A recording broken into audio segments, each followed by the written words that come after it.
Hi, everyone. It's me, Kristie Clayton. Welcome to ConvHERsations with Kristie. I am so incredibly excited about our conversation today with Grace. Grace is an amazing communicator, and I can't wait to dive into our conversation. If you don't know about me and who I am the founder of Herverse. Her is an acronym for Helping Executives Ride. And we do that in three ways. We have a peer community for second in command leaders. We also have a peer community for the leadership team that reports to that second in command leader. And we do executive coaching for both missionaries, business owners, second in command leaders, and leadership team members. And sneak peek, we also have a new offering where we're able to help you with team assessments and team building as well. Really, really exciting things that are happening at Harvard. With that being said, I'd love to introduce you all to Grace. Hi, Grace. Hey, Kristie. I am so excited for this conversation. Me too. Grace, if people don't know you and who you are and what you do, will you kind of just share a little bit about yourself? Oh, yeah. Let me give the condensed version of it. So I like to say I'm a proud farm kid. I grew up on a dairy farm. I'm the last of 8 kids. And growing up in a family business, I thought that the way that we did business, which felt a little bit chaotic to me as a kid, was just the way that my family ran a business. And then I got out into the professional world, Kristie, and oh my word, that is not just us. There's a lot of chaos going on in the business world. And so through that, I ended up working with, and I'm now a business partner with Ken Bogard, who is a fantastic human being. He's really great. And I was working with Ken, helping leadership teams implement EOS. And what we noticed through that journey of helping them implement EOS, which is an amazing proven system, a lot of listeners will be familiar with it, but EOS stands for the Entrepreneurial Operating System.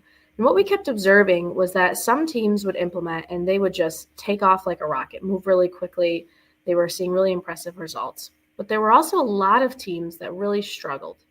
And we looked at it and we asked ourselves, what's going on here? There's this proven system, thousands and thousands of businesses running on it.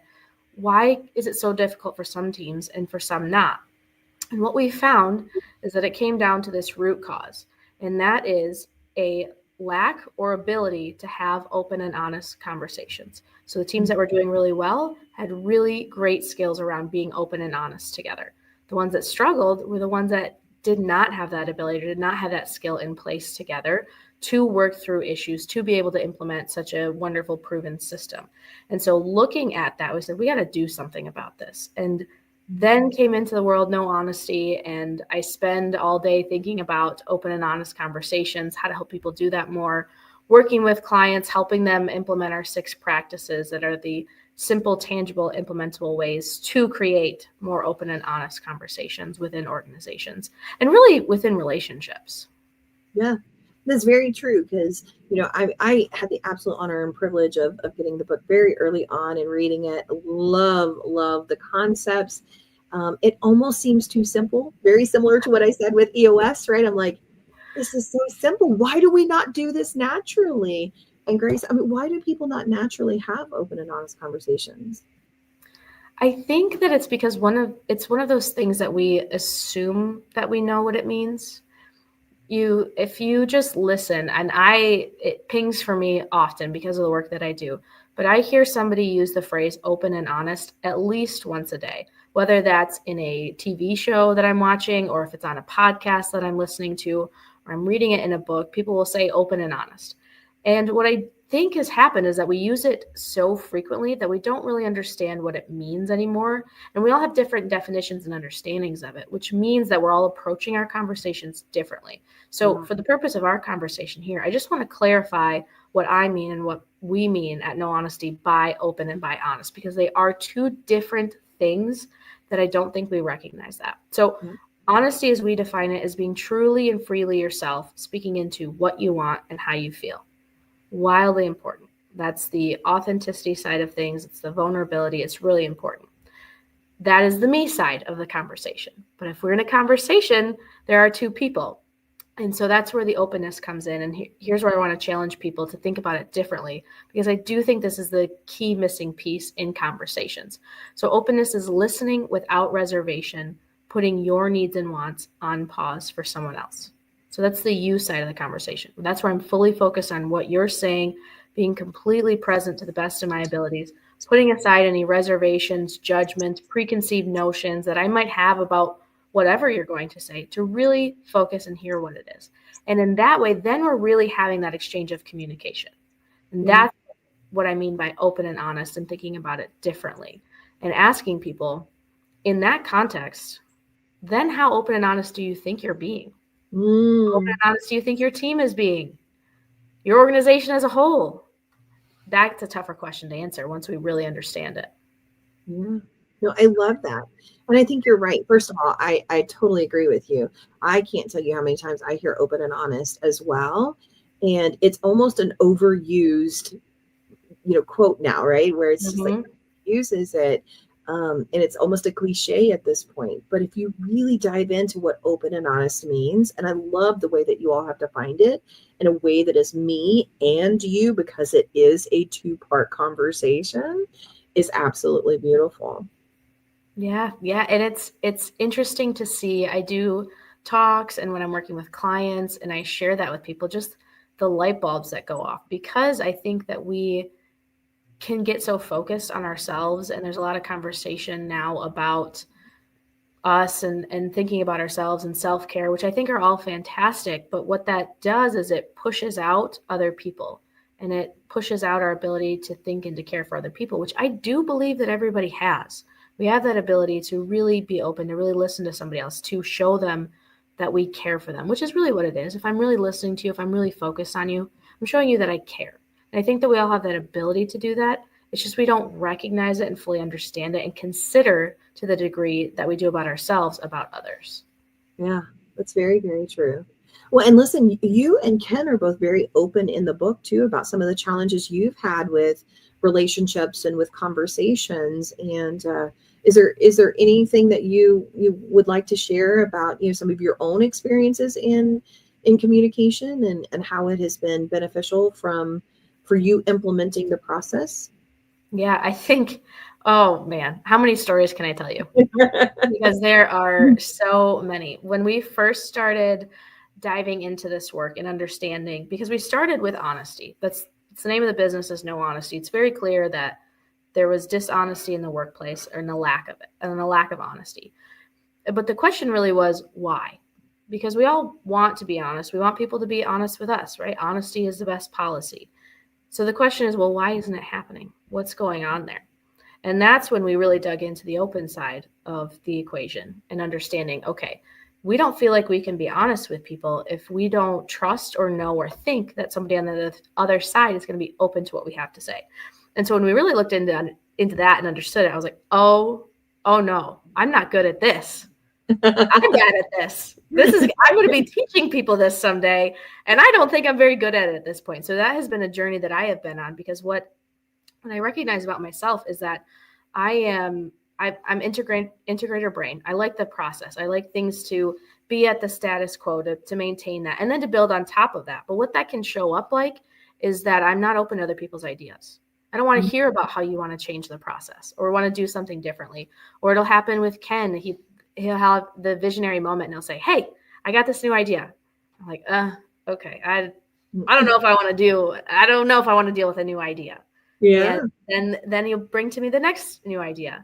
And what I started to realize is that if I was not open to him, if I was not really listening to the idea that he had, didn't mean that I had to implement it, didn't mean that I had to agree to it, didn't mean that it showed up on our VTO. But if I did not at least listen to him and give them that respect of hearing his idea and understanding what parts could we take from it, what could we use here, if I didn't do that, then he was going to stop bringing ideas to me. Yes. And we're going to start to lose that relationship. And so looking into this work, I was like, oh man, I got some work to do. So it's still it's a continuous journey for me. Like anything else, these are skills that we're helping clients and individuals build. So I'm also continuously working on it, to recognize somebody's bringing me an idea, to not immediately shut it down, but just to hear fully what they're going to say. So that was one thing that, oh man, it's a constant challenge. No, and I'm so glad you bring that up, because I will tell you, I felt the exact same way when I went from integrator to visionary, and I started sharing my ideas, and I constantly heard no, no, not even being open to the concept, or not even wanting to explore it, or see where my head's at. And yes, I totally trust you as my integrator to say, hey, we can't do this, not right now, or hey, this is a bad idea, we're not doing this. I'm okay with that. But at least hearing me, right, is a big key component. But when all you hear is no, no, no, no, no, well, suddenly I don't want to hear no all the time. So suddenly I stop bringing the ideas to the table, right? Yeah, and if you are a especially fiery visionary, you stop bringing the ideas to the table, but you're going to go implement them on your own. And we know that can get a little bit messy if we have a visionary just out there doing their own thing, implementing things, and then they get maybe halfway through it, and then it's gone, and it's on to the next idea, and we miss out on a lot of genius out of people. And it's really, I'm going to share a stat with you that still every time I share it, it blows my mind. But we as individuals, we only feel heard throughout our days about 5% of the day. Wow. 5% of the day. Yeah. And so then you wonder why there are people who have to feel like they have to take over a meeting to be able to be heard. Because to a certain extent they do. Because that visionary doesn't have people around them that are open to them, to hearing what they have to say. So then they are going to be really loud in the meeting and take it over and use that entire time to have their idea heard, because they don't feel like they're being heard. And then if it doesn't happen in that meeting where there's not somebody open, then it's going to happen in the next meeting, and the next meeting, and the next meeting, until at some point the visionary leaves, the team leaves, and we have a complete breakdown in trust, and we have no ability to communicate. I agree. That is a staggering stat, by the way. 5% of the time we feel heard. But also on the other side, Grace, it also makes sense why people who do validate, and listen, when you just hear someone, it doesn't mean that you're in agreement with them, right? You're creating space for them to be heard, right? Because I can hear you, and I can definitely make you feel heard without having to agree with every single thing you said. And sometimes I do think that's a misconception that people have, is that if I am creating space for you to be heard, it means I'm in agreement with you. Yes, I do get that misconception a lot too, but it is not. Letting somebody finish the end of their thought or the end of their sentence does not mean that you agree with them. And that's where, when I think about it in terms of the exchange, that's where your honesty comes into play. But if your honesty jumps in before they're even done saying what they have to say, well, now you've cut off their opportunity. And just like you wouldn't want somebody else to do that to you, please don't do it to other people. Because then you're not connecting at all. You're talking at each other, which can look like a conversation, but we've been in those conversations that we are not connecting. I am just talking at you, you're talking at me, and then we leave and there's no relationship there. And you shouldn't be surprised by that. If you're not willing to sit with somebody to really hear what they have to say, not that you have to agree with them, but just hear them out. Because when we think about this, I'll share another stat with you. I read this recently. When an employee feels heard and respected, they are 4.6 times more empowered to do their best work. 4.6 times. And that's just from feeling heard. Not that you are completely changing something for them or a project is going away, just that they feel heard. If somebody says to you, hey, this is really hard and I just need you to hear that, a lot of times that's all they need. They just need you to hear them. Exactly. Oh, it's incredible. I mean, really, truly, like, communication is one of those keys to really having healthy, happy relationships and team members who then, by the way, when you're having these great conversations, they feel heard, they feel validated, but now they're also more productive. It's a win-win-win for everybody. For you and your relationship with that person, it's a win for that person, and ultimately it's a win for the business. Yes, absolutely. And sometimes I'll have people say, well, I don't have time to have all these conversations.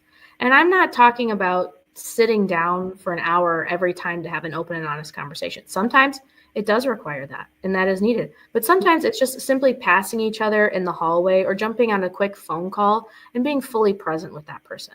Because what you're doing is you're helping them be seen, respected, heard. And it could be 5 minutes. I have a client that I called him up. I said, hey, so how are things going? I took them through all the workshops. Their whole team got trained on being open and honest. And I said, what differences are you seeing? He said, I see a lot of differences, but what I'm really seeing is when team members are together at the coffee pot, that they're sharing ideas with each other and they're giving real feedback in real time. Can you, I'm just thinking about all of those ideas that could be implemented for that business that could just change the trajectory because somebody can have a quick conversation. Hey, I had this idea. Let me give you some feedback. Here's where I would see that differently. And then they get to evolve that rather than just saying, hey, how are you? Good. How are you? Good. Okay, great. And then we move on. Yeah. Well, even expanding that a little bit more from what you're saying is now the culture that you're creating of everybody contributing and everybody having ideas and everybody getting feedback. Now it's not coming from a single source or just the leadership team. You really can create this culture inside of your entire organization for everyone to be contributing in that way. What a game changer. Yeah, absolutely. Because the people in our businesses and on our teams, we have hired them for their specific expertise or their certain skills. That's why they're there. We hired them. We thought they were the best one out of the choices that we had.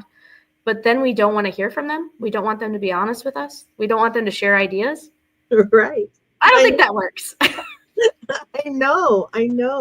And hey, listen, I want to loop our conversation back to what we were talking about with the COO and with the visionary or that second in command leader, that sometimes it's really, truly, it is about, creating space for each other. And it does start with these two. If the two of you are having really great, open, honest conversations, then it does filter throughout the entire organization. But if the two of you are struggling or not communicating well, that filters down as well. Absolutely. I tell the leaders that I work with, look, you are the cap for your organization. To the degree that you can have an open and honest conversation is the degree that your team can.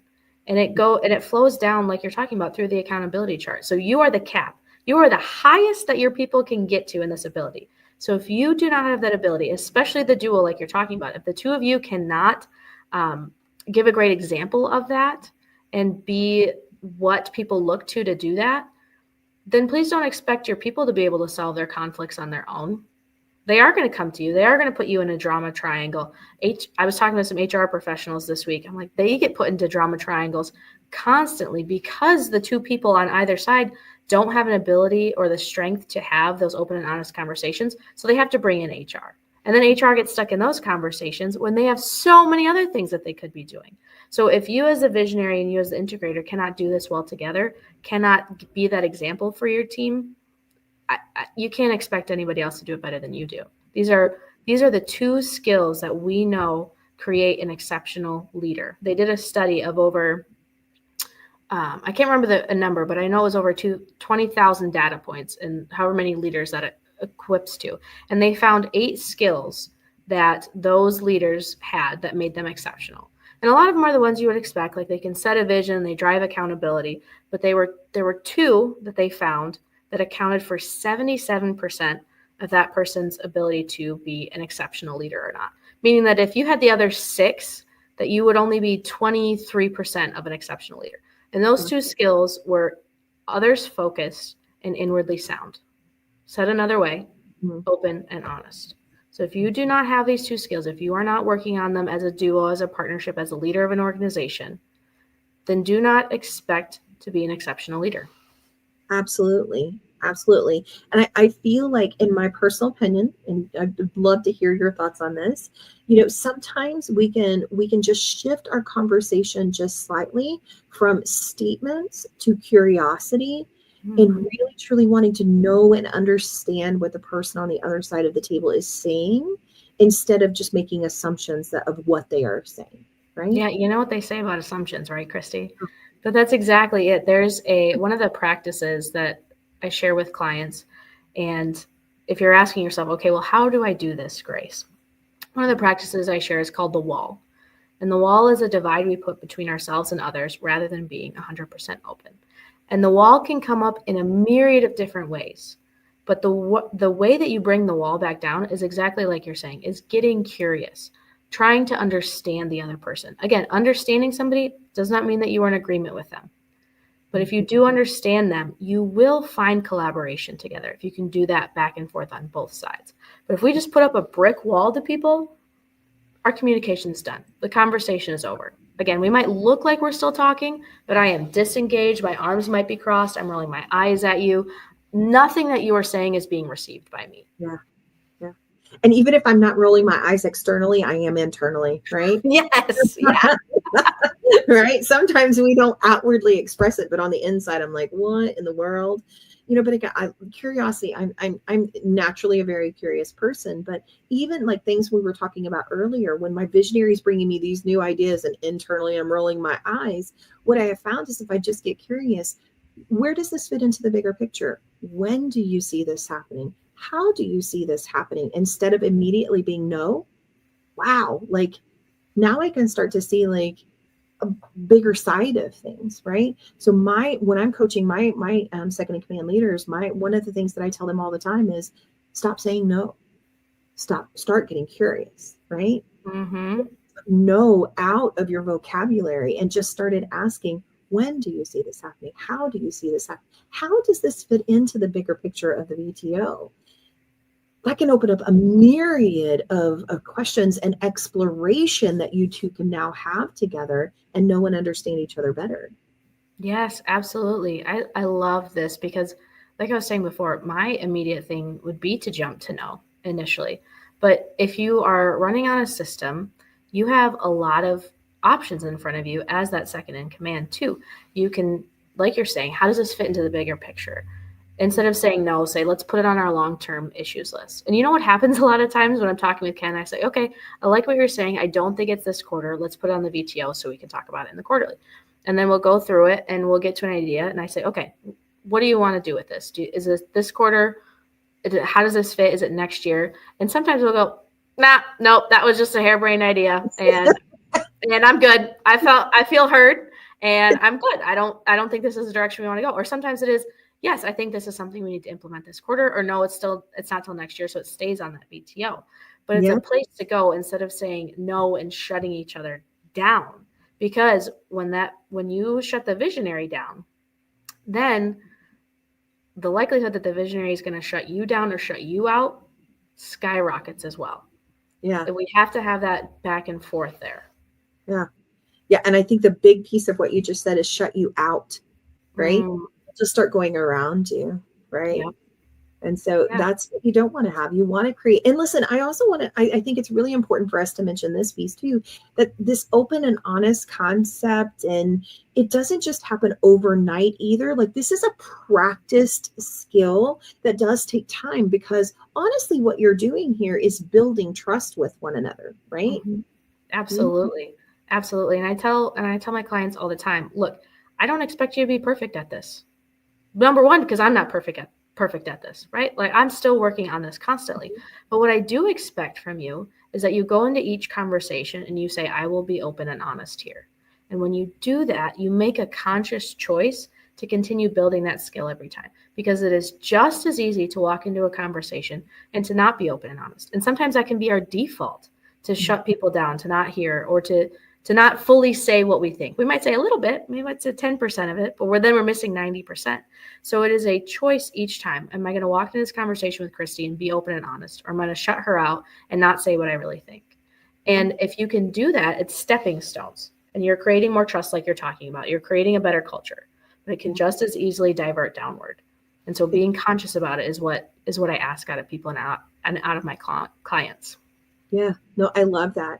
And it's really true, is setting distractions aside and truly being engaged in this conversation is such an important piece of being able to have these conversations. Because I'll tell you, one of the things that I will do, Grace, when I'm walking into especially a difficult conversation, not always, but especially, is, are you in a space where we can have this conversation, right? Because if you're distracted and you're not going to be engaged with me, then this is not going to be a good conversation. Yeah, Ken and I had one of those. It was a couple weeks ago now, but we were on the phone, and so we were both driving, and we had to have a difficult conversation. There was some feedback that had to happen, and what I recognize now is feedback for myself. But it was not the space that you're talking about, because we were both about to go into meetings. We didn't have the opportunity to really sit down and say, okay, what is it that you're saying?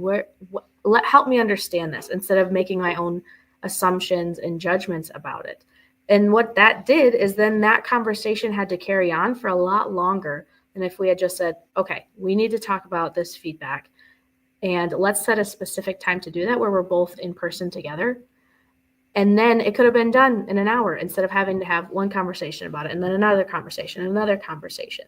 And what's important is that we continue to have those conversations. But a lot of times I see my clients not doing that, and they avoid it, and they think they were honest, but they really weren't. And they left the person confused because of that. And that's what happens when we're talking a lot about being open to each other. But if we're not honest with each other, if we're not completely honest, we leave the other person confused and not sure where we really stand with each other. And so I'm grateful that Ken and I have this relationship, that we can continue to have the tough conversations, but it's because we have practiced it, because we choose it every single time. And if you don't have that ability, if you're not talking about it, especially between the visionary and integrator, it's going to make those tough conversations even more hard, and you're going to avoid them. And your job as a visionary and as an integrator, as that duo, is to have those tough conversations. Yes, totally agree.